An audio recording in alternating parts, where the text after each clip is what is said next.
Please give an energetic and warm welcome to the one and only Sandeep Maheshwari.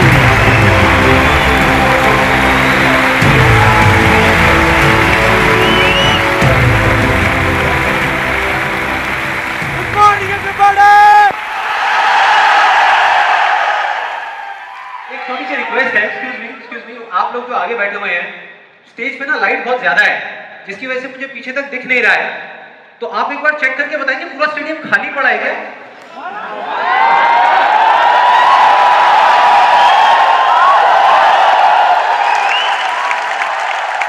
तो एक बार दोबारा try करते हैं थोड़ी और एनर्जी के साथ में.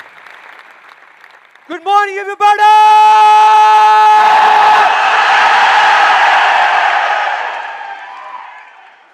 अब कुछ मजा आया. अब लग रहा है कि इस सेशन का नाम अनस्टॉपेबल है.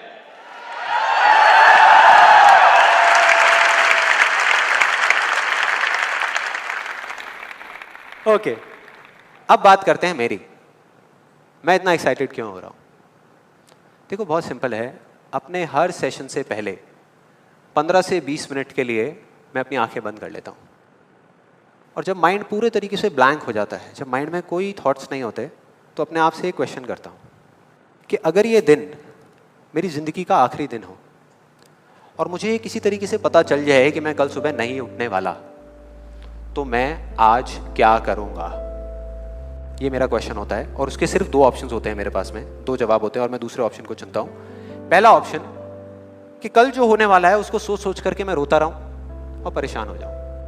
दूसरा ऑप्शन कि जो मेरे पास कुछ घंटे बचे हुए हैं ना, उसमें कुछ ऐसा कर जाऊं, कुछ भी, कि जानने के बावजूद भी कि मैं कल सुबह नहीं उठने वाला, फिर भी आज रात को चैन से सो सकूं, बढ़िया नींद आए.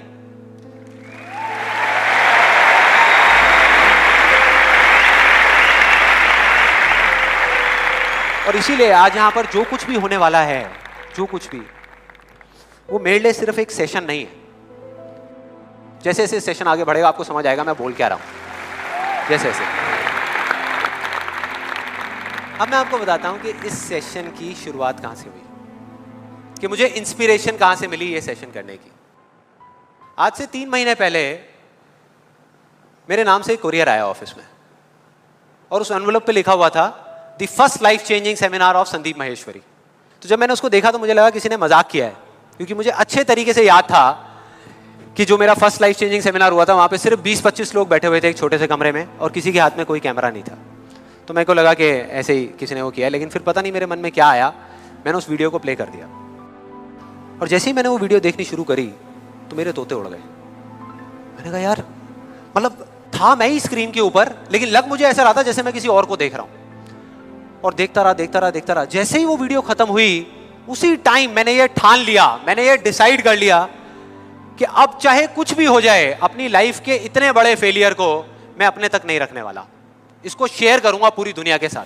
और आप में से कुछ लोगों को याद भी होगा, मैं अपने इस एक्सपीरियंस के बारे में पहले भी आपको बता चुका हूं कि जब मैं पुणे के एक MBA कॉलेज में गया था और वहां जाकर के ब्लैंक हो गया था.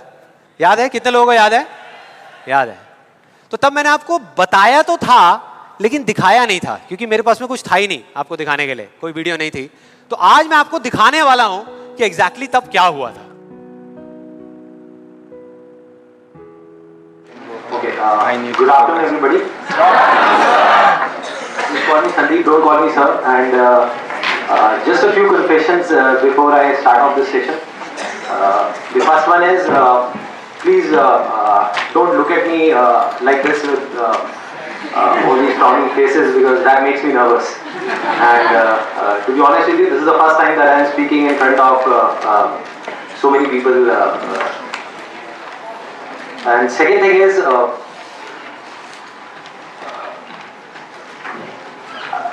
I'll be not talking about the theory part of it. I'll actually focus more on the practical side of how I did whatever I did. Okay, the second confession, which I forgot. That is.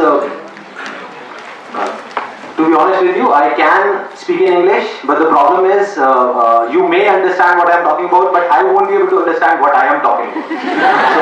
So it's better if I talk in Hindi. So. then coming on to the point directly, the secret of what I feel is of my success. I started my career, I think, at the age of 13, and okay, so I'll come on Hindi. So I'm sorry. Yeah, so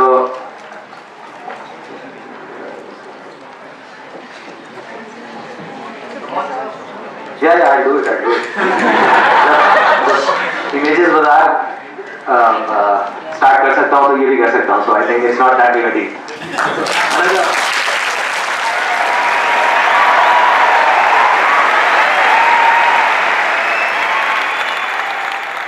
आपने देखा मेरी क्या हालत हुई थी? I think सबका यही हाल होता है जब वहाँ पे स्टेज पे जाते हैं, इतने सारे लोग सामने बैठे होते हैं, सबका यही होता है. तो जब मैंने ये वीडियो देखी तो मेरे दिमाग में सिर्फ एक ही चीज़ चल रही थी, सिर्फ एक, कि ऐसा क्यों हुआ कि मैं अपना इतना बड़ा मजाक उड़वाने के बाद भी बाज नहीं आया, और क्या वजह है कि मैं वहाँ से यहाँ तक आ गया. लेकिन मुझे ना इसका एग्जैक्ट जवाब नहीं मिल रहा था. मतलब मुझे समझ नहीं आ रहा था कि इसके पीछे वजह क्या है. और फिर फाइनली एक दिन वो वजह समझ आई. मैंने एक कहानी पढ़ी कहीं पर, और उस कहानी के जब मैं अंदर तक गया तो मेरे को समझ आया कि हाँ, ये वजह है. ये कहानी है दो बच्चों की जो एक गांव में रहते थे. उनमें से एक 6 साल का था और एक 10 साल का. दोनों बहुत अच्छे दोस्त थे, बिल्कुल शोले के जय और वीरू जैसे. दोनों हमेशा साथ साथ रहते, साथ साथ खेलते, साथ साथ खाते पीते, साथ साथ नहाते धोते. नहीं, धोते नहीं, ये थोड़ा ज़्यादा हो गया. तो एक दिन वो दोनों गांव से थोड़ा दूर निकल गए, और खेलते खेलते उनमें से जो बड़ा बच्चा था 10 साल वाला, वो एक कुएं में गिर गया और जोर जोर से चीखने चिल्लाने लग गया, क्योंकि उसको तैरना नहीं आता था. अब जो दूसरा बच्चा था, छोटा सा 6 साल का, उसने अपने आसपास में देखा और उसको कोई नजर नहीं आया, उसको कोई नहीं दिखा जिसको कि वो बुला सके हेल्प के लिए. और फिर उसकी नजर पड़ी एक बाल्टी पे जिस पे एक रस्सी बंधी हुई थी. उसने एक सेकंड भी वेस्ट नहीं किया, उस बाल्टी को उठा करके कुएं में फेंक दिया और अपने दोस्त को बोला कि पकड़ ले इसको. उसके दोस्त ने पकड़ा और वो अपनी पूरी ताकत लगा करके पागलों की तरह उसको खींचने लगा. खींचता रहा, अपनी पूरी जान लगा दी उसने. छोटे से बच्चे ने, 6 साल के और 10 साल के बच्चे ने उस बाल्टी को पकड़ा हुआ था. खींचता रहा और तब तक नहीं रुका जब तक उसने अपने दोस्त को बचा नहीं लिया, जब तक वो बाहर नहीं आ गया. अब यहां तक तो ठीक था, यहां तक तो ये कहानी समझ आती है. लेकिन हुआ क्या कि जैसे ही ये दो बच्चे, जब दोनों एक हो गए, जब बाहर आए और आकर के गले मिल रहे, रो रहे और खुश हो रहे, एक तरफ से उनको डर भी लग रहा था. डर था कि अब गांव जाएंगे तो बहुत पिटाई होगी जब उनको बताएंगे कि ऐसे हम कुएं में गिर गए और ये सब चीजें हुई. लेकिन मजे की बात, ऐसा कुछ भी नहीं हुआ. वो जब गांव गए और जा करके उन्होंने अपने घर वालों को बताया, बाकी गांव वालों को बताया, तो किसी ने विश्वास नहीं किया, पूरे गांव वालों ने. और वो अपनी जगह बिल्कुल ठीक थे, क्योंकि उस बच्चे में इतनी ताकत भी नहीं थी कि वो एक बाल्टी पानी से भरी हुई वो उठा सके. तो इतने बड़े बच्चे को इतनी ऊपर खींचना तो बहुत दूर की बात है. लेकिन एक आदमी था उस गांव में, उसने विश्वास कर लिया. उनको सब रहीम चाचा कहते थे, उस गांव के सबसे समझदार बुजुर्गों में से एक. और सबको लगा कि यार ये कभी झूठ नहीं बोलते, अगर ये कह रहे हैं तो जरूर कोई ना कोई बात होगी, कोई ना कोई वजह होगी जिस वजह से ऐसा कह रहे हैं. और फिर सारे गांव वाले इकट्ठे होकर के उनके पास में गए और जा करके बोले कि देखो जी, हमें तो कुछ समझ आ नहीं रहा, आप ही बता दो कि ऐसा कैसे हो सकता है. तो उनको हंसी आ गई. वो बोले कि यार इसमें मैं क्या बताऊं, वो बच्चा बता तो रहा है उसने कैसे किया. बाल्टी को उठा करके कुएं में फेंका, उसके दोस्त ने बाल्टी को पकड़ा, उसने रस्सी को खींचा और अपने दोस्त को बचा लिया. तो आपको पता तो है उसने कैसे किया, बच्चा बता तो रहा है, इसमें मैं क्या बताऊं. तो सारे गांव वाले उनकी शक्ल देख रहे. फिर कुछ देर बाद वो बोले कि सवाल ये नहीं है कि वो छोटा सा बच्चा ये कैसे कर पाया, सवाल ये है कि वो ये क्यों कर पाया, कि उसके अंदर इतनी ताकत कहां से आई है. और बोले इसका सिर्फ एक जवाब है, सिर्फ एक, कि जिस वक्त उस बच्चे ने ये किया, उस टाइम पे उस जगह पर दूर दूर तक कोई नहीं था उस बच्चे को ये बताने वाला कि तू ये नहीं कर सकता।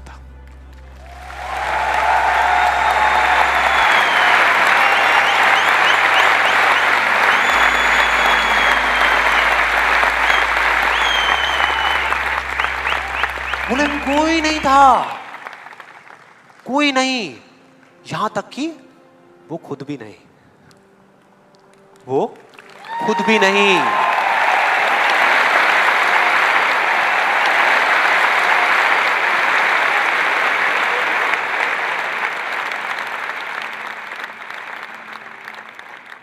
अब मैं आप लोगों से पूछता हूं कि अगर कुछ ऐसा हो जाए, अगर आपको भी उस बच्चे की तरह किसी की आवाज सुनाई ना दे जो आवाजें आपको रोकती है, ना किसी और की ना अपनी, तो क्या होगा? मजा आ जाएगा, राइट? उस बच्चे की तरह आपको भी कोई नहीं रोक पाएगा। You'll be unstoppable, right? Yes और नो? यस और नो? यस और नो?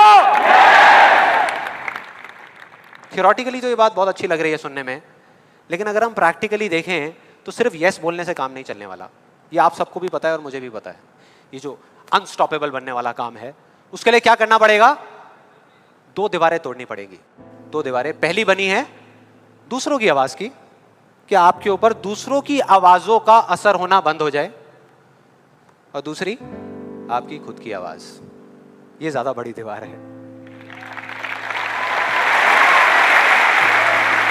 तो अब देखते हैं कि इस पहली दीवार को कैसे तोड़ना है। उस कहानी में उस बच्चे के आसपास में कोई नहीं था उसको रोकने वाला, लेकिन क्या रियल लाइफ में ऐसा होता है? यस और नो? नो। क्या होता है कि हम एक काम करने की सोचते हैं, करना शुरू भी नहीं करते, सिर्फ सोचते हैं कि हमको ये काम करना है, और सामने से 4 लोग आ जाते हैं रोकने के लिए। 4 लोग आ जाते हैं तरह तरह की बातें करने के लिए कि ये नहीं हो सकता। अरे बड़ा इम्प्रैक्टिकल सा आइडिया है। जब कोई नहीं कर पाया तो तू क्या करेगा? होता है ऐसा? कितने लोगों के साथ ऐसा हुआ है? सबके साथ हुआ है और होता रहता है। और मेरे साथ तो पता नहीं कितनी बार हुआ है।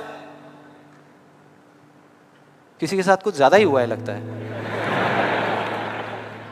लगता है उनको राह चलते भी, मेट्रो में भी कोई मिलता है, अबे तू नहीं कर पाएगा, चल।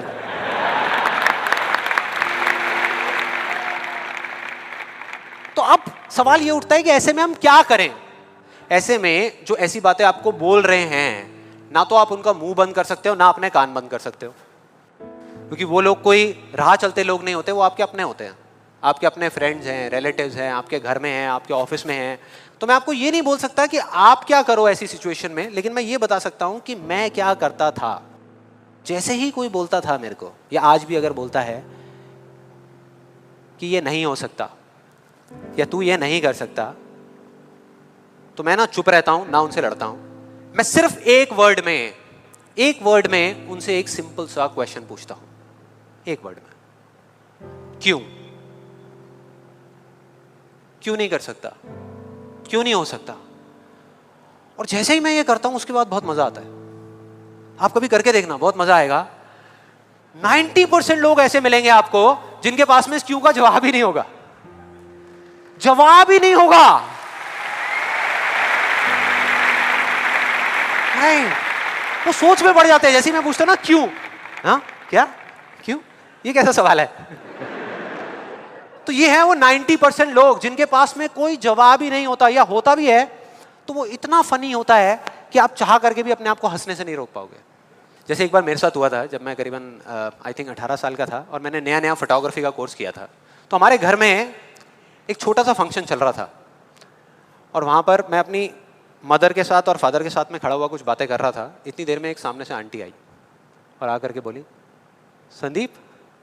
हाँ जी आंटी। बेटे क्या नया चक्कर चल रहा है तेरा आजकल? मैं डर गया। मैं मन ही मन सोच रहा, मैंने कहा इनको कैसे पता लगा मेरे नए अफेयर के बारे में? और ही चला गया।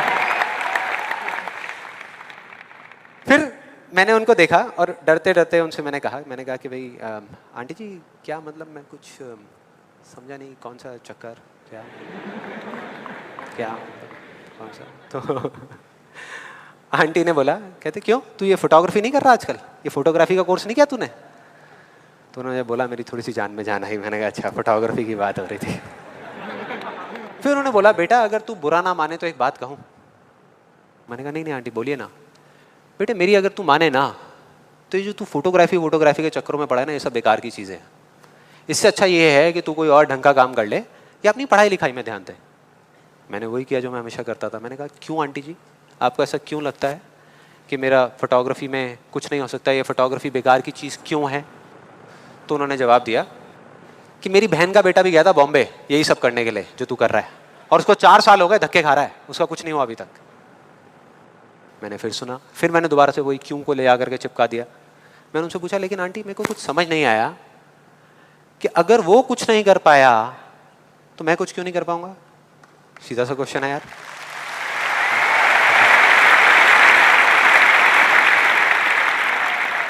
वो थोड़ी सी इरिटेट हो गई, लेकिन उसके बाद जो उन्होंने बोला उस दिन मेरा कम से कम 10 किलो खून बढ़ गया होगा हंसते हंसते। उन्होंने गुस्से से मेरे से पूछा, कहते तेरे कितने % आए थे 12th में?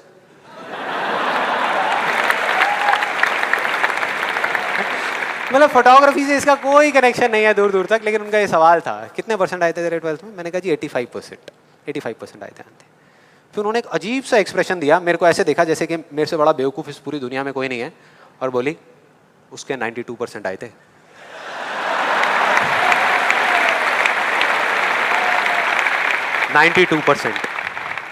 अब बोल। मैं कहा अब क्या बोलूं? अब बोलने को आपने छोड़ा क्या है? क्या कोई है जो ऐसी बातों को सीरियसली ले सकता है? नो। यस और नो? नो, ले ही नहीं सकते। अब बचे 10% लोग जिनके पास में जवाब होता है, एक जेन्युइन वजह होती है। मतलब वो आपको सिर्फ ये नहीं बोलते कि आप नहीं कर सकते, वो आपको बताते हैं कि वो ऐसा क्यों बोल रहे हैं। तो मुझे जब भी कोई ऐसा मिलता है तो मैं उनके पास में जाकर के शांति से बैठता हूं, उनकी सारी बात को समझता हूं, फिर अकेले में जाकर के उस प्रॉब्लम का सॉल्यूशन निकाल लेता हूं और अपने पूरे दिल से उस इंसान को थैंक्स करता हूं, क्योंकि इनडायरेक्टली ऐसे लोग हमको हेल्प करते हैं आगे बढ़ने में। लेकिन इसका मतलब ये नहीं है कि उन 10% लोगों की बातों को मैं ज्यादा सीरियसली लेता हूं, या अगर मेरे को उसका जवाब नहीं मिलता तो मैं रुक जाता हूं। क्योंकि जवाब नहीं है इसका मतलब ये नहीं कि हम चलना बंद करते हैं। फॉर एग्जाम्पल, अगर हम अपने घर से ये सोच करके निकले हैं कि जब सारी लाइट्स ग्रीन हो जाएंगी तब मैं अपने घर से निकलूंगा, तो निकल पाएंगे कभी? कोई भी ऐसा कुछ आपको बोलता है आकर के कि आप ये नहीं कर सकते, तो समझ लेना कि वो बोल तो आपको रहा है, लेकिन उसका इशारा आपकी तरफ नहीं है। वो बस इतना सा कहना चाहता है क्योंकि मैं इस काम को नहीं कर सकता।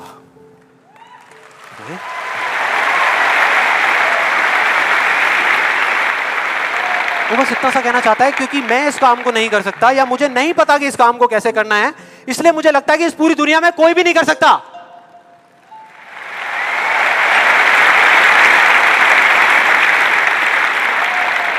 आप में से कितने लोगों ने कहावत सुनी है कि किसी पे जुल्म करना पाप है लेकिन जुल्म सहना उससे भी बड़ा पाप है? कितने लोगों ने सुनी है? ऑलमोस्ट सबने सुनी है। बिल्कुल इसी तरह से कोई इंसान अगर जिंदगी में कुछ करना चाहता है ना, या कुछ बनना चाहता है, तो उसको जा करके ये बोलना कि तू ये नहीं कर सकता, उसकी हिम्मत को तोड़ना, उसकी उम्मीद को तोड़ना एक बहुत बड़ा पाप है। क्योंकि कई बार कुछ लोगों के पास में सिर्फ एक उम्मीद होती है और कुछ भी नहीं, लेकिन वहीं दूसरी तरफ किसी को इतना हक देना कि वो आ करके आपके सामने खड़ा हो जाए और आपको कुछ भी बोलता रहे, आपकी उम्मीद को तोड़ दे, आपकी हिम्मत को तोड़ दे, और आप चुपचाप खड़े खड़े उसको देखते रहो, कुछ भी ना कहो, कुछ भी ना करो, ये उससे भी बड़ा पाप है।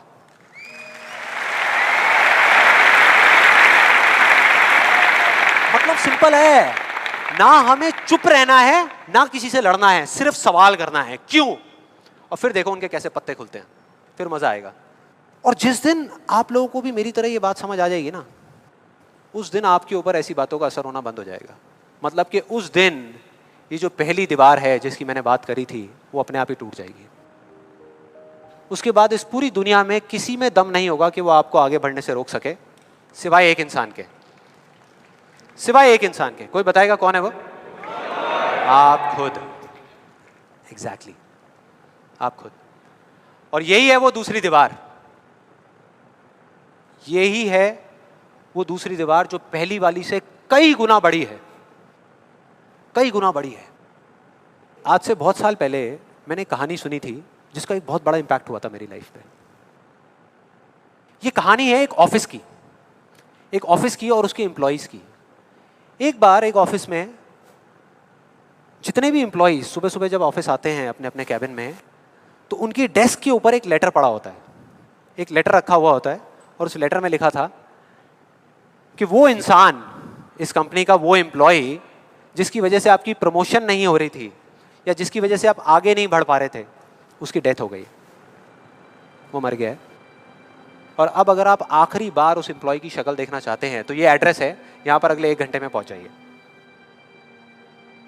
जैसे ही उस एड्रेस पे गए तो वहां पर एक कॉफिन पड़ा हुआ था। कॉफिन होता है, उसको जब लोगों ने दूर से देखा तो एक तरफ तो सबको दुख हो रहा था, बुरा लग रहा था कि यार ये नहीं होना चाहिए था, और दूसरी तरफ से उनको थोड़ी बहुत खुशी भी हो रही थी कि चलो अच्छा है, मेरी रास्ते का जो सबसे बड़ा पत्थर था वो हट गया। लेकिन फिर एक एक करके जैसे ही वो लोग उस कॉफिन के पास गए और जा करके उन्होंने उस एम्प्लॉय की शक्ल देखी उस कॉफिन के अंदर, तो उन्हें खुद पे शर्म आने लगी, क्योंकि उस कॉफिन में कोई नहीं था, सिर्फ एक शीशा था, एक मिरर था जिसमें उनकी खुद की शक्ल दिख रही थी।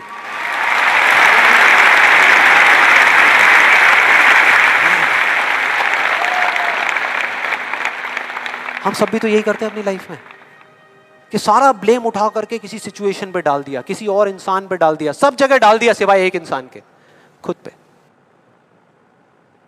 यहां पर कितने लोग इस बात को मानते हैं जो मैंने अभी अभी कही कि आपके रास्ते का सबसे बड़ा पत्थर और कोई नहीं, आप खुद ही हो? कितने लोग मानते हैं? सब लोग मानते हैं। लेकिन एक चीज और है यहां पर बहुत मजेदार, कि कोई भी इंसान, कोई भी, चाहे वो आप हो, चाहे मैं हूं, चाहे कोई भी है, वो जान करके अपने रास्ते का पत्थर क्यों बनेगा? अपना ही नुकसान क्यों करेगा? अपना ही दुश्मन क्यों बनेगा? फॉर एग्जाम्पल, अगर अभी मैं यहां पर थोड़ी सी लकड़ियां इकट्ठी करके आग लगा दूं और आप लोगों से रिक्वेस्ट करूं कि यार प्लीज मेरी खातिर 5 मिनट के लिए आ करके इस आग में जल जाओ, 5 मिनट के लिए, कुछ नहीं होगा, मैं गारंटी दे रहा हूं, आपको बिल्कुल भी दर्द नहीं होगा, बहुत मजा आएगा।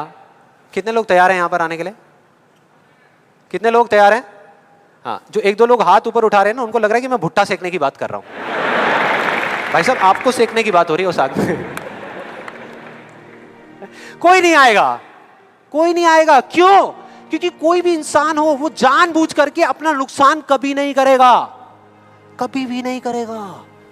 तो ये सवाल मेरे को पिछले कई महीनों से तंग कर रहा था, अंदर ही अंदर खा रहा था कि क्या फर्क होता है उन लोगों में जो जाने अनजाने अपने खुद के सबसे अच्छे दोस्त होते हैं और उनमें जो जाने अनजाने खुद के ही सबसे बड़े दुश्मन होते हैं। और फाइनली पिछले महीने मेरे को जवाब मिल गया, सब कुछ समझ आ गया कि क्या फर्क है। मैं रोज की तरह अपने घर के पास वाले एक पार्क में वॉक कर रहा था और एकदम से ही बहुत तेज बारिश शुरू हो गई, बारिश होने लगी एकदम तेज। तो मैंने इमीडिएटली अपने हाथ ऐसे रखे ताकि मेरे चश्मे पे पानी ना आए और जा करके सीधा एक शेड के नीचे चला गया। उसके कुछ सेकंड्स के अंदर अंदर उस शेड के नीचे और भी बहुत सारे लोग इकट्ठे हो गए। लोग तरह तरह की बातें कर रहे थे, मैं अपने आसपास में सुन रहा था। लेकिन मैंने एक चीज़ नोट करी कि ज़्यादातर लोग, उनका ध्यान बारिश की तरफ नहीं था, बारिश की वजह से होने वाली जो प्रॉब्लम्स थी उसकी तरफ था। जैसे मेरे यहाँ पे थोड़ा सा आगे जाकर के 2 लड़के खड़े हुए थे, वो आपस में बात कर रहे थे कि भाई आज ट्रैफिक का बड़ा बुरा हाल होने वाला है, बारिश इतनी तेज़ हो रही है। तो वो इस तरीके की बातें कर रहे। एक वहाँ पे अंकल जी थे पीछे, वाइफ को बोल रहे थे कि भाई मैंने तेरे को पहले ही कहा था कि छाता रख ले, छाता रख ले, अब देख मैं ऑफिस के लिए लेट हो जाऊँगा। तो इस तरह की बातें हो रही थी, तरह तरह की। तभी मैंने एकदम से देखा कि सामने से, मतलब मैं यहाँ खड़ा हुआ था, मेरे यहाँ पे एक लड़का खड़ा हुआ था, मुझे अभी भी एग्जैक्ट याद है। वो लड़का इनफैक्ट वो काफ़ी बड़ा कैरेक्टर था, बहुत सीरियस, मतलब बहुत टेंशन में था वो। हुआ क्या था, उसकी जेब में एक नोट पड़ा हुआ था जो गीला हो गया था, 20 रुपए का। तो उसको हिला हिला करके सुखाई जा रहा है, उसको फूंक मार रहा और ये सब चीज़ें। तो मैं पहले, मेरा ध्यान उसकी तरफ था, फिर मैंने जैसे ही उधर देखा तो उधर से एक आदमी आ रहा था शेड की तरफ। उसका भी एक हाथ ऐसे था, लेकिन दूसरे हाथ से उसने अपनी बच्ची का हाथ पकड़ा हुआ था, छोटी सी बच्ची, 4-5 साल की, बड़ी प्यारी बच्ची। फर्क ये था कि उस बच्ची का हाथ ऐसे नहीं था, उसका हाथ ऐसे था, ऐसे था।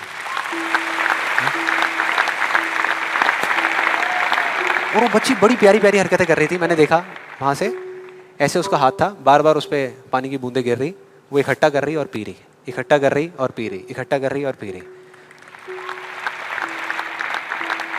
तो जैसे ही वो शेड के पास आए, मैं थोड़ा सा साइड हो गया।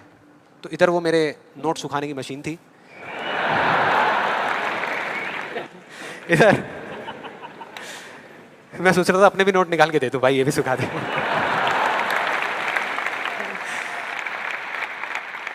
इधर वो बच्ची खड़ी हुई थी, वो छोटी सी प्यारी सी, और मेरा फिर पूरा ध्यान उस बच्ची की तरफ ही था, इतनी इतनी प्यारी बच्ची।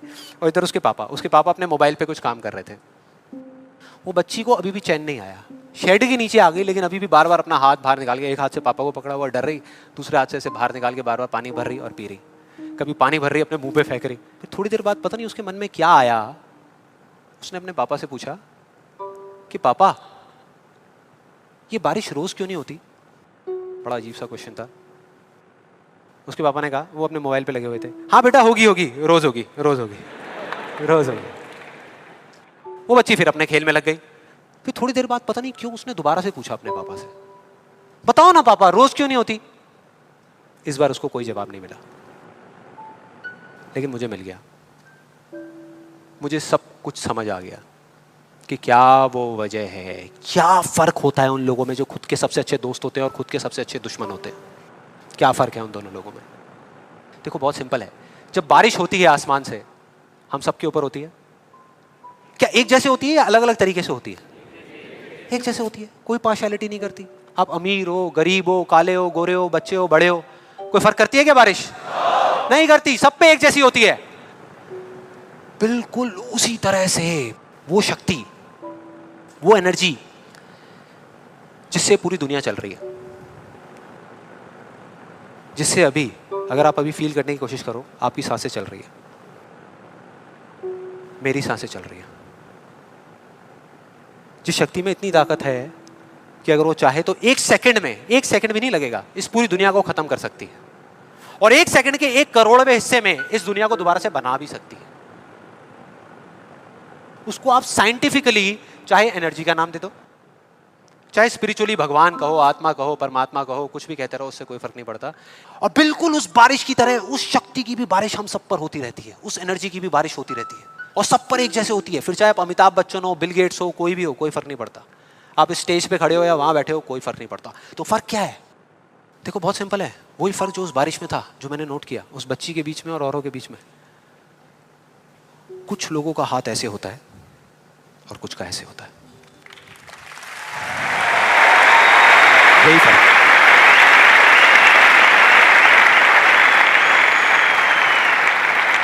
जिनका ऐसे होता है, वो बारिश उन पर होती तो है, लेकिन छू करके बह जाती है, चली जाती है, उनके अंदर तक नहीं जा पाती, अपना काम नहीं कर पाती। लेकिन जिनका ऐसे होता है, वो उसको पी लेते हैं, उनके अंदर चली जाती है, और उसके बाद में जो काम करती है वो एनर्जी करती है, नाम इंसान का हो जाता है।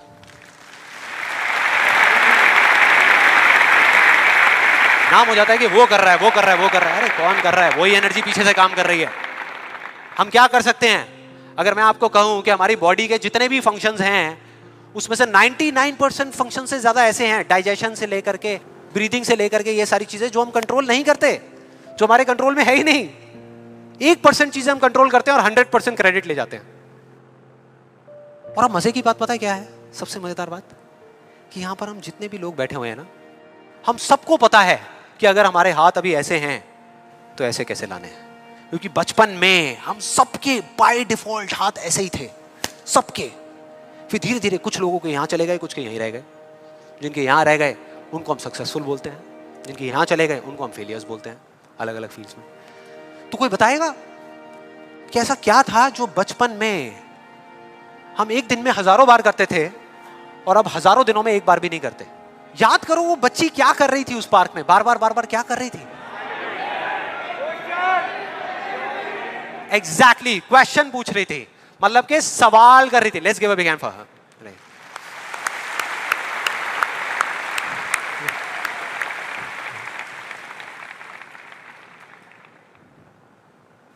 सवाल, ऐसा क्यों होता है? हम ऐसा क्यों करते हैं? बताओ ना पापा, हम ऐसा क्यों करते हैं? कोई जवाब नहीं मिला, हमने सवाल पूछने बंद कर दिया। आज हमारे पास में टाइम ही नहीं है, कि एक दिन में कुछ सेकंड्स के लिए रुक करके हम अपने आप से पूछें कि भाई जो मैं कर रहा हूं वो कर क्यों रहा हूं? पता ही नहीं है, ध्यान ही नहीं है उस तरफ। और जब तक उस तरफ ध्यान नहीं होगा कुछ नहीं होगा।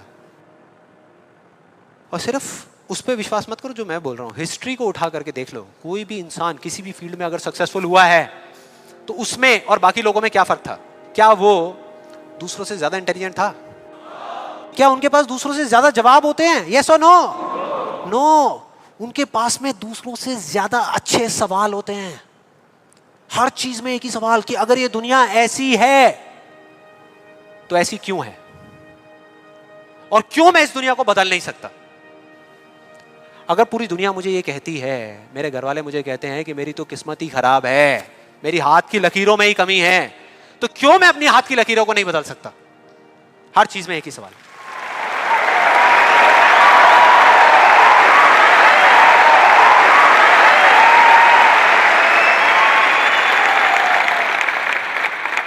और दूसरी तरफ किसी फेलियर के पास चले जाओ, उनके पास आपको सिर्फ जवाब मिलेंगे, सवाल एक भी नहीं।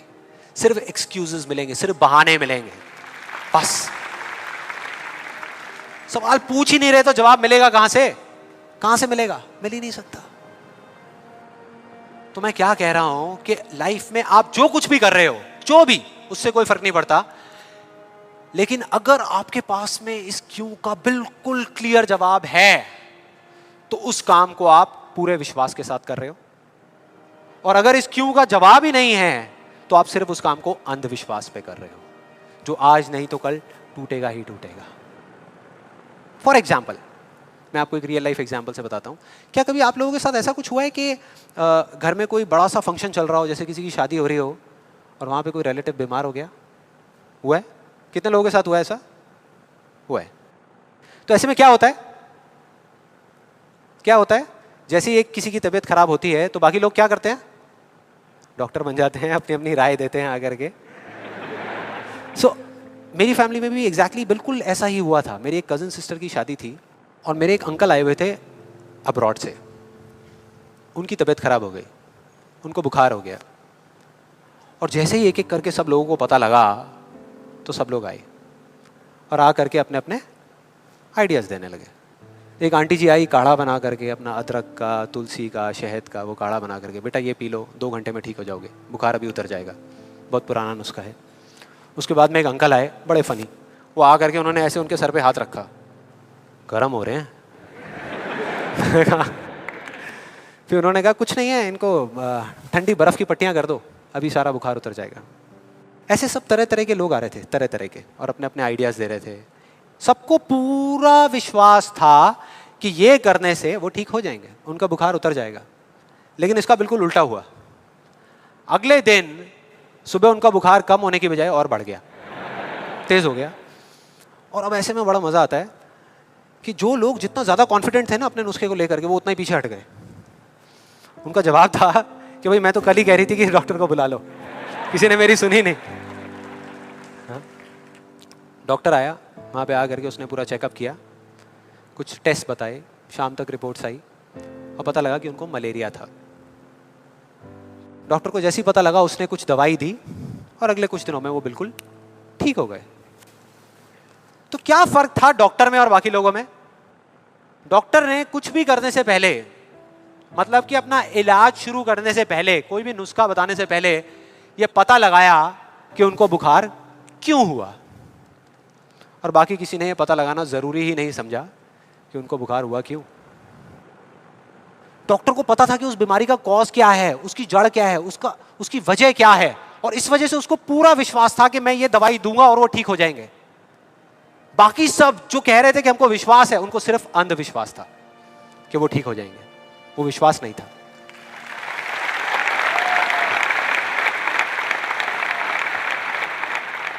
इन दोनों के बीच में ना इतना एक बिल्कुल पतली सी लाइन का फर्क होता है, विश्वास में और अंधविश्वास में, जिस वजह से बहुत बार हम अपने अंधविश्वास को विश्वास का नाम दे देते हैं। और इसका आज की डेट में सबसे बड़ा एग्जाम्पल, सबसे बड़ा, वो है लॉ ऑफ अट्रैक्शन। सुना है यहां पे? कितने लोगों ने सुना है लॉ ऑफ अट्रैक्शन के बारे में? ऑलमोस्ट सबने सुना है। अब ये बहुत मजेदार है, लॉ ऑफ अट्रैक्शन। मुझे बहुत लोग मिल चुके हैं, मतलब काफ़ी लोग मिले हैं जो आ करके मुझसे पूछते हैं कि भाई आपके हिसाब से आपको क्या लगता है कि लॉ ऑफ अट्रैक्शन काम करता है या नहीं करता। तो मेरा सिंपल सा जवाब होता है कि अगर आप मेरा जवाब चाहते हो तो जवाब है हाँ, कि ये काम करता है। साइंटिफिकली जिसको बोलते हैं law of cause and effect, और स्पिरिचुअली जिसको बोलते हैं लॉ ऑफ कर्मा, ये उसके ऊपर बेस्ड है। तो इसमें कोई शक नहीं है कि ये काम करता है, लेकिन वैसे नहीं जैसे कि कुछ लोग अपनी बुक्स के थ्रू और वीडियोस के थ्रू इसके बारे में बता रहे हैं, वैसे नहीं। आप में से कितने लोगों ने वीडियो देखी है? बहुत सारे लोगों ने देखी है, तो आप शायद समझ जाएंगे। बाकी लोगों के लिए मैं थोड़ी एक्टिंग करके दिखाता हूँ, अपना वो थोड़ा फिरंगी स्टाइल में, वो जो डबिंग करके बोलते हैं ना, ये बिल्कुल एक अलादीन के चिराग जैसा है।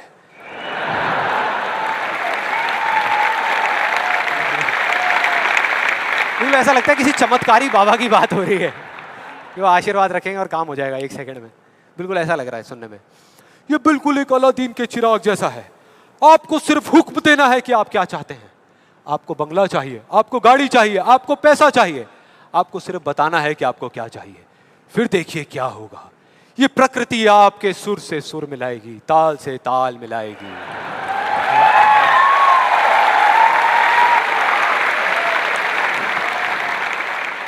और उसके बाद बड़ा मजा आता है। एक बंदा आता है वहां पे उस वीडियो में, वो आकर के कहता है अच्छा इतना आसान है, तो मैं 3 लड़कियों के साथ डेट पे जाना चाहता हूं। 3 लड़कियों के साथ। और उसको बोलते हैं, उसको जवाब मिलता है उस लॉ ऑफ अट्रैक्शन वाले लोगों से, आपको कुछ भी नहीं करना, आपको सिर्फ एक पेंटिंग बनानी है।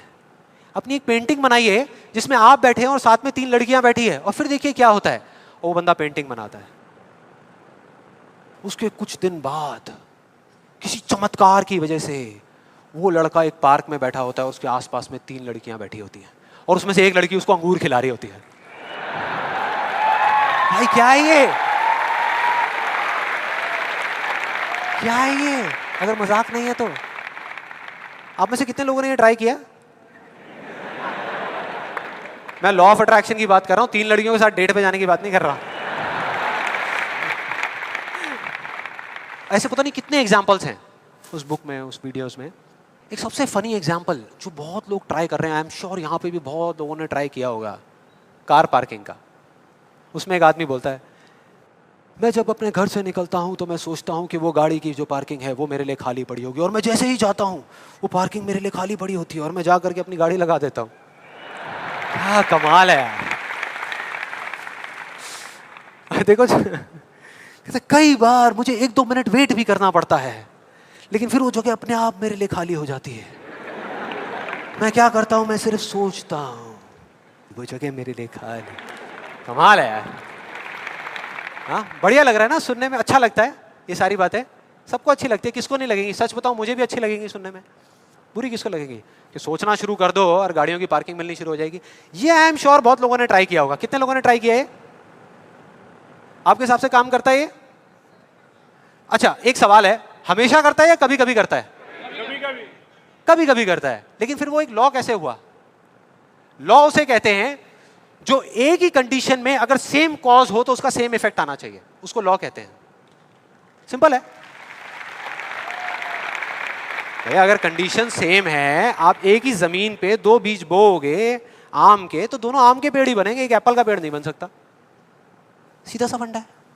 तो इसका मतलब कहीं ना कहीं कुछ कंफ्यूजन है, कुछ गड़बड़ है। तो मैं एक बहुत बड़ा यहाँ पर एक कमिटमेंट करने वाला हूँ, एक बहुत बड़ा चैलेंज करने वाला हूँ इन वीडियोस के अंदर।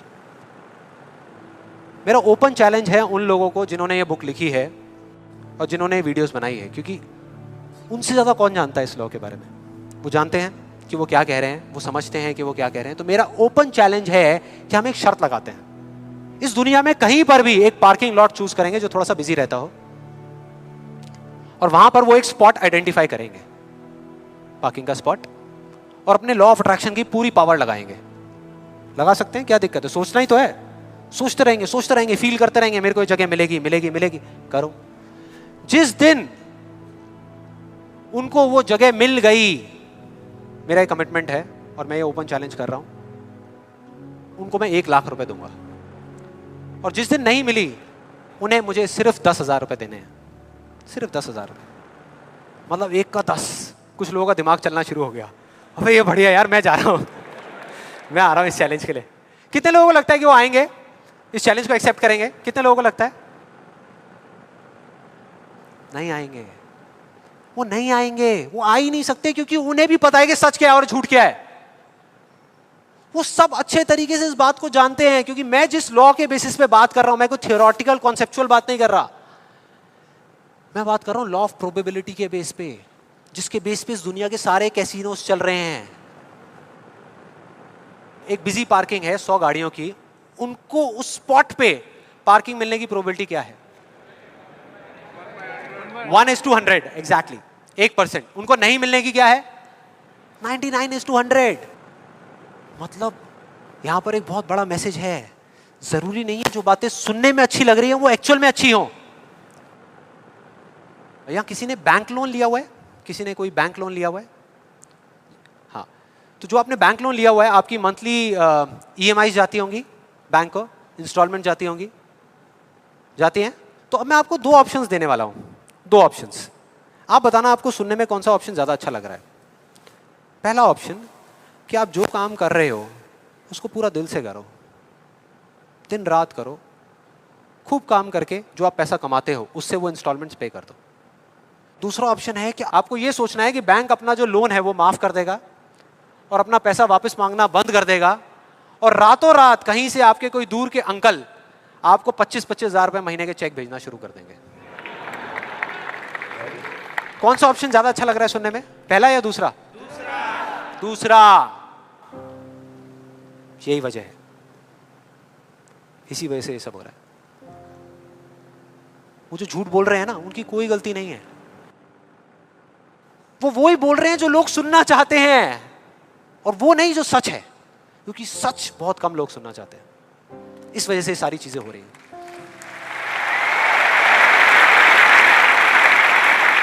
और मैं इस सेशन का आपको एक फाइनल एग्जांपल देने वाला हूं, जिसके बाद में अभी आपके मन में जितने भी डाउट चल रहे होंगे ना, वो सारे धीरे धीरे क्लियर हो जाएंगे। ये एग्जांपल है 2 लड़कों का, 2 लड़कों का जिनकी एज है 18 साल, और दोनों का एक ही डिजायर है कि मेरे को एक BMW गाड़ी चाहिए। दोनों का यही है, और अगले 10 साल के अंदर अंदर चाहिए। बस तरीका थोड़ा सा अलग अलग है। जो पहला लड़का है, उसने क्या किया, अपना एक गोल सेट किया। उसने एक अपनी डायरी में लिख दिया, पोस्टर्स ला करके उस गाड़ी के अपने घर में लगा दिए जगह जगह पर। 24 घंटे उस गाड़ी के बारे में सोचने लग गया कि ये गाड़ी मुझे चाहिए चाहिए चाहिए। रोज रात को बैठ करके फील करता कि मेरे को गाड़ी मिल गई है, आवाजें निकालता, जू जू जू ये वो, और करते करते ब्रेक मार रहा है, ये कर रहा है, वो कर रहा है। एक्चुअल में नहीं मिली है, इमेजिन कर रहा है, फील करने की कोशिश कर रहा है, उस गाड़ी को एक्सपीरियंस करने की कोशिश कर रहा है, क्योंकि ऐसा बहुत बुक्स में लिखा हुआ है। लॉ ऑफ अट्रैक्शन में भी यही बताया गया है। यस और नो? अब इसको करने से क्या हो रहा था?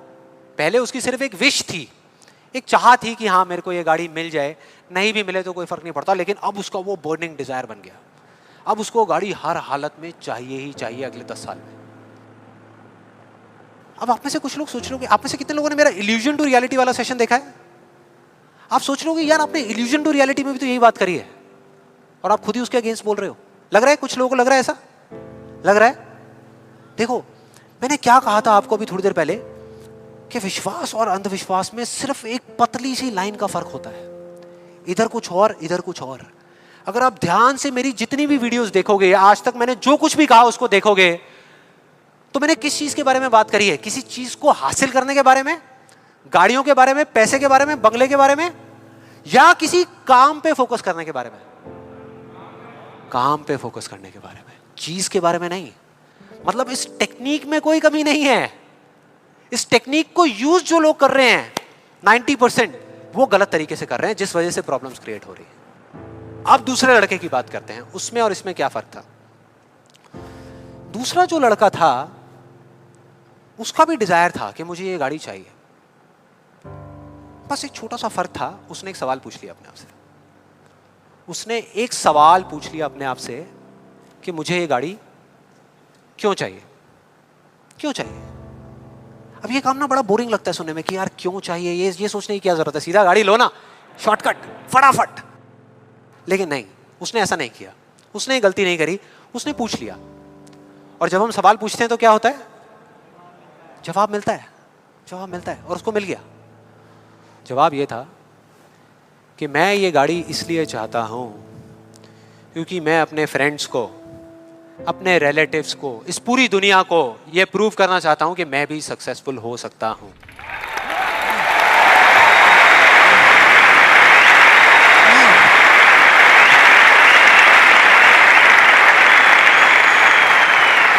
तो उसको जवाब मिल गया कि मैं ये इसलिए चाहता हूं क्योंकि मैं प्रूव करना चाहता हूं। फिर उसने दोबारा सवाल किया कि क्यों, मैं क्यों अपने आसपास वालों को, इस पूरी दुनिया को ये प्रूव करना चाहता हूं, क्यों करना चाहता हूं?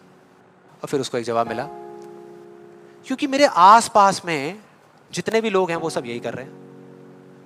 उसने एक आखिरी सवाल पूछा और जब उसका जवाब मिला ना तो वो हिल गया, उसके सारे फंडे क्लियर हो गए। वो सवाल था कि सब ऐसा क्यों कर रहे हैं, और उसको जवाब मिला, सब ऐसा इसलिए कर रहे हैं क्योंकि सब ऐसा ही कर रहे हैं। बस उसको समझ आ गया कि एक रेस लगी हुई है जहां पर सब भाग रहे हैं, कोई तेज भाग रहा है, कोई धीरे भाग रहा है, लेकिन किसी को पता ही नहीं है कि वो भाग क्यों रहे हैं। और जैसे ही उसको ये समझ आया, उसको ये जवाब मिला, तो उसको ये तो नहीं पता था कि मैं अब क्या करने वाला हूं, लेकिन उसको ये समझ आ गया कि मुझे क्या नहीं करना। उसने डिसाइड कर लिया उसी टाइम, उसी मोमेंट में ये डिसाइड कर लिया कि मुझे नहीं बनना इस रैट रेस का हिस्सा, मुझे नहीं प्रूव करना किसी को कुछ भी, मुझे नहीं चाहिए कोई गाड़ी वाड़ी। अब मैं वो करूंगा जो मेरा दिल कहता है, जो मेरे अंदर की आवाज है। बाढ़ में गई दुनिया।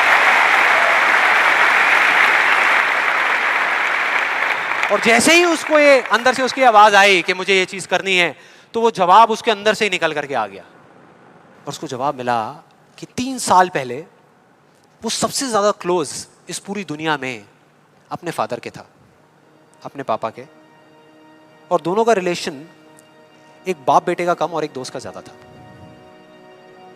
उसके पापा की एक छोटी सी हैंडीक्राफ्ट की दुकान थी दिल्ली में, और वो क्या करते थे, छोटे छोटे गांव में जाते और जा करके वहां के कारीगरों से कुछ सामान लेकर के आते और अपनी दुकान में बेचते।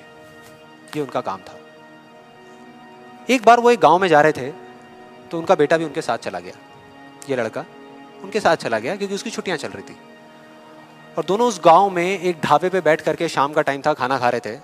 खाते खाते एकदम से उसके फादर के यहाँ पे दर्द उठा, लेफ्ट साइड में दर्द होना शुरू हो गया, और उस लड़के ने एक सेकंड भी नहीं लगाया, फटाफट से अपने फादर को लेकर के एक पास के हॉस्पिटल में चला गया। वहां जाकर के जो डॉक्टर्स थे उस गांव के हॉस्पिटल के, उन्होंने कहा कि आप इनको जल्दी से जल्दी किसी बड़े हॉस्पिटल में ले जाओ, टाइम नहीं है। लेकिन वो बड़ा हॉस्पिटल उस गांव से 3 घंटे की दूरी पे था। और जब वो वहाँ पहुँचा और उसको, उसके फादर को इमरजेंसी वार्ड में ले करके गए, तब तक सब ठीक था। लेकिन उसके 10 मिनट बाद डॉक्टर्स आए और आ करके उन्होंने बोला, वी आर सॉरी, अगर आप 15 मिनट पहले आ जाते तो हम कुछ कर सकते थे। 15 मिनट पहले। अब जैसे ही इस लड़के के साथ ये हुआ था तो बिल्कुल सुन्न हो गया था, मुंह से एक वर्ड बाहर नहीं आ रहा था, उसको समझ ही नहीं आ रहा था कि मैं क्या बोलूं, क्या सोचूं। उसने ऐसा कुछ सोचा ही नहीं था, एकदम से हो गया, एकदम से हो गया। और उसके काफी देर बाद जाकर के, उसके 5-10 मिनट बाद जाकर के उसके अंदर से एक चीख निकली थी, एक अजीब सी बात निकली थी जो उसको उस टाइम पे नहीं समझ आई थी कि ये बड़े डॉक्टर्स बड़े शहरों के बड़े हॉस्पिटल्स में ही क्यों होते हैं, छोटे छोटे गांव में क्यों नहीं होते।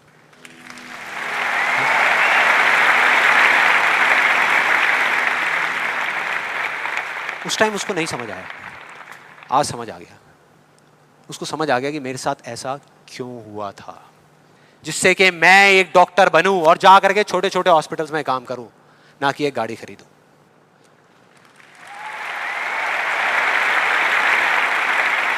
और इस एक सवाल ने, एक वर्ड के सवाल ने, क्यों ने, उसकी पूरी पूरी लाइफ का डायरेक्शन ही चेंज कर दिया। जहां एक तरफ उससे एक दिन में 1 घंटा भी पढ़ाई नहीं होती थी, अब वो दिन में 12-12 घंटे पढ़ने लगा। उसके कुछ साल बाद वो एक हार्ट सर्जन बन गया और जा करके कुछ बड़े हॉस्पिटल्स में बड़े डॉक्टर्स को असिस्ट करने के बाद में छोटे छोटे गांव में चला गया। ये थी उस दूसरे लड़के की कहानी।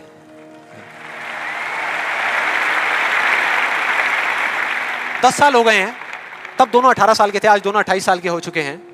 लेकिन क्या दोनों की लाइफ में थोड़ा बहुत फर्क होगा? एक बार देखते हैं एग्जैक्टली कि क्या फर्क होगा। जो पहला लड़का था उसने इस लॉ को पूरे विश्वास के साथ प्रैक्टिस किया, लॉ ऑफ अट्रैक्शन को पूरे विश्वास के साथ कि ये काम करता है, करेगा करेगा, इतने लोग बोल रहे हैं गलत थोड़ी होंगे, पूरी दुनिया बोल रही है कि ये काम करता है। उसने किया, लेकिन फ्यूचर किसी के हाथ में नहीं है ना, उसको नहीं मिला, उसको वो गाड़ी नहीं मिली। क्या होगा उसके साथ में? क्या होगा? खुश रहेगा? टूट जाएगा, पागल हो जाएगा, बिखर जाएगा, समझ ही नहीं आएगा कि हो क्या रहा है मेरे साथ में। यह है एक सिचुएशन। दूसरी सिचुएशन कि उसको BMW गाड़ी नहीं मिली लेकिन होंडा सिटी मिल गई। अब क्या होगा? खुश रहेगा? रह ही नहीं सकता, रह ही नहीं सकता, क्योंकि ये गोल सेटिंग करके और ये सब करके उसने अपने डिजायर को बढ़ा लिया, अपने अंधविश्वास को इतना बढ़ा लिया कि अब उसको वो ही गाड़ी चाहिए और किसी गाड़ी से उसका काम ही नहीं चलने वाला। जबकि अगर दूसरे एंगल से देखा जाए तो एक 28 साल के लड़के के लिए जो मिडिल क्लास बैकग्राउंड से बिलोंग करता है, अपने पैसों की होंडा सिटी गाड़ी खरीदना भी बहुत बड़ी बात होती है, राइट? बहुत बड़ी बात होती है। अब तीसरी सिचुएशन ये बहुत इंटरेस्टिंग है। मान लो 10 साल में एक चमत्कार हुआ, उसने कई तरह के काम करे और उसको BMW गाड़ी मिल गई। अब क्या होगा? खुश रहेगा? सेटिस्फाइड हो जाएगा अपनी लाइफ से, बैठ जाएगा आराम से, हाँ, मिल गई, यही तो चाहिए था, मिल गया, हो गया काम, लाइफ बढ़िया हो जाएगी उसकी। उसका लालच और बढ़ जाएगा, उसका अंधविश्वास और बढ़ जाएगा। वो कहेगा कि अगर इस लॉ ऑफ अट्रैक्शन को प्रैक्टिस करके मुझे 10 साल में ये गाड़ी मिल सकती है तो अगले 5 साल में कितना बड़ा घर क्यों नहीं मिल सकता? यस और नो? मतलब कि उसको सब कुछ मिल चुका होगा लेकिन वो उसको छोड़ करके फ्यूचर के अंदर किसी और चीज को पकड़ लेगा। सब कुछ होने के बाद भी वो फ्यूचर में जिएगा और उसकी हालत बिल्कुल एक ऐसे खरगोश के जैसी हो जाएगी जिसके सर के सामने किसी ने डंडा लगा करके गाजर को टांग दिया। इमेजिन करो कैसा होगा वो खरगोश, जो उस गाजर को देख तो सकता है, बिल्कुल उसकी आंखों के सामने है, उसको खाने के लिए भाग भी सकता है लेकिन कभी खा नहीं सकता, मरते दम तक सिर्फ भाग सकता है, खा नहीं सकता। क्योंकि उसकी जो खुशी है वो उस काम में नहीं है जो वो काम कर रहा है, किसी चीज में है, बाहर है, उसके अंदर नहीं है। अब देखते हैं दूसरे लड़के को। ये बहुत इंटरेस्टिंग है कि इस दूसरे लड़के का क्या होगा। 10 साल हो गए, वो छोटे छोटे गांव में जा करके अपना काम कर रहा है और पहली सिचुएशन, उसको गाड़ी नहीं मिली। BMW गाड़ी उसको चाहिए थी 10 साल पहले लेकिन आज नहीं मिली, तो क्या होगा? क्या होगा? खुश रहेगा। उसकी खुशी किसी गाड़ी में नहीं है, किसी चीज में नहीं है, उसके काम में है। कल जो मिलने वाला है उसमें नहीं है, आज जो वो कर रहा है उसमें है।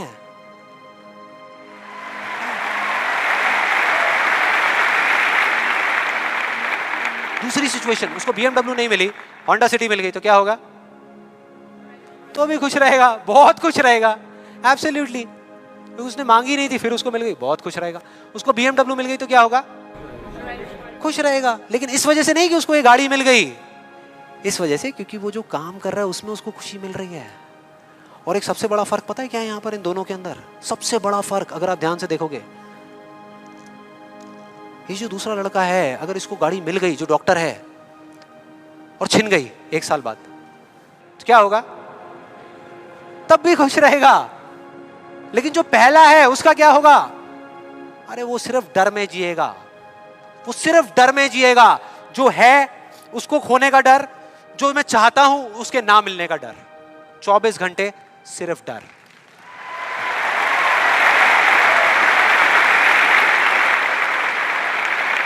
डर ही डर, सब कुछ होगा उसके पास में, लेकिन फिर भी अंदर से डरा हुआ होगा, यार कोई मेरी ये गाड़ी ले ना ले, अरे कोई इस पे स्क्रैच ना मार दे। स्क्रैच के पीछे मैं सुन रहा हूं आजकल मर्डर्स हो रहे हैं कि तूने मेरी गाड़ी पे स्क्रैच कैसे मार दिया, ले धाड़, खत्म। क्या हो रहा है भाई? क्या हो रहा है? किस वजह से हो रहा है? उसकी जड़ क्या है? यही है जिसकी मैं बात कर रहा हूं अभी, यही है। अभी तक मैंने जो कुछ भी कहा है उसको एक लाइन में अगर इन दो के बीच का फर्क आपको बताऊं तो वो ये है। पहला आदमी बोल रहा है कि इस चीज को पाने के लिए मैं कोई भी काम करने को तैयार हूं। और दूसरा बोल रहा है इस काम को करने के लिए, ये जो मैं अभी कर रहा हूं, मैं अपनी कोई भी चीज गंवाने को तैयार हूं।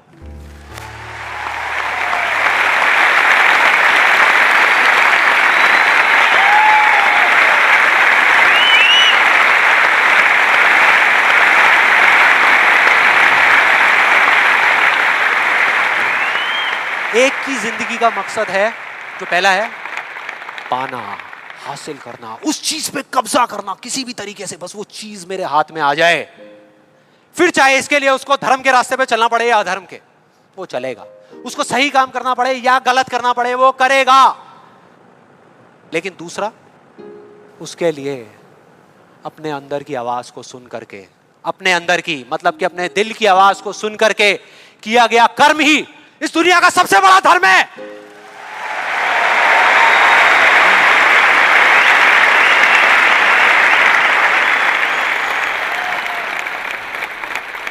बस यही एक मकसद है उसकी जिंदगी का, अंदर की आवाज को सुनते जाओ, चलते जाओ, सुनते जाओ, चलते जाओ, जो होगा देखा जाएगा।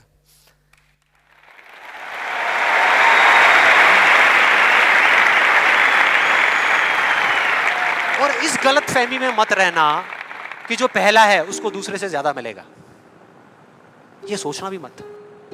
जो पहला है ना, उसको चाहे कितना भी मिल जाए, कितनी भी चीजें मिल जाए, कितना भी कुछ हो उसके पास में, लेकिन उसमें और एक भिखारी में कोई फर्क नहीं है। कोई फर्क नहीं है। दोनों का सिर्फ एक काम है, मांगना। मांगना। तो अगर उसको मिला भी, पहले वाले को अगर मिला भी, तो बस इतना ही मिलेगा जितना वो मांग सकता है या जहां तक वो सोच सकता है, उससे ज्यादा नहीं मिल सकता। लेकिन जो दूसरा है, उसको जिस दिन मिलना शुरू होगा ना, बिना कुछ मांगे, बिना मांगे, वो इतना होगा जितना वो खुद तो क्या, इस पूरी दुनिया में कोई सपने में भी नहीं सोच सकता। सपने में भी नहीं सोच सकता।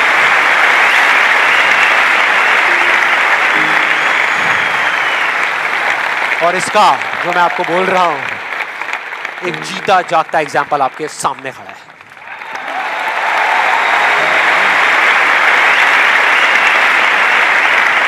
और जिस दिन आपने भी मेरी तरह इस रास्ते पे चलना शुरू कर दिया, तो वो दिन दूर नहीं है जब आपके पास सब कुछ होगा। आपके आस पास में जो आपको चाहिए उससे बहुत ज्यादा होगा, सब कुछ होगा, लेकिन फिर भी अपना कुछ भी खोने का डर नहीं होगा। चला जाए, चला जाए, चला जाए, ये जाए, वो जाए, कुछ भी जाए, कोई डर नहीं है। और ये डर नाम की दीमक है ना, जो लोगों की आंखों में दिखती है, जो अंदर ही अंदर लोगों को खोखला कर रही है, वो आपके अंदर जाना तो दूर, आपको छू भी नहीं पाएगी, छू भी नहीं पाएगी। You'll be fearless! ना जीने का लालच, ना मरने का डर। जो करोगे यहां से करोगे।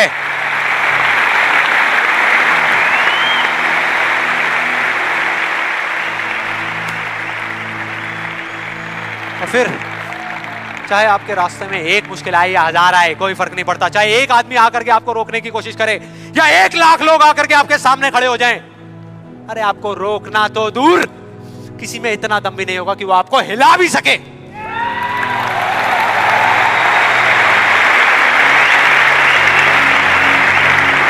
क्योंकि उस दिन आप पर खुद उसका हाथ होगा।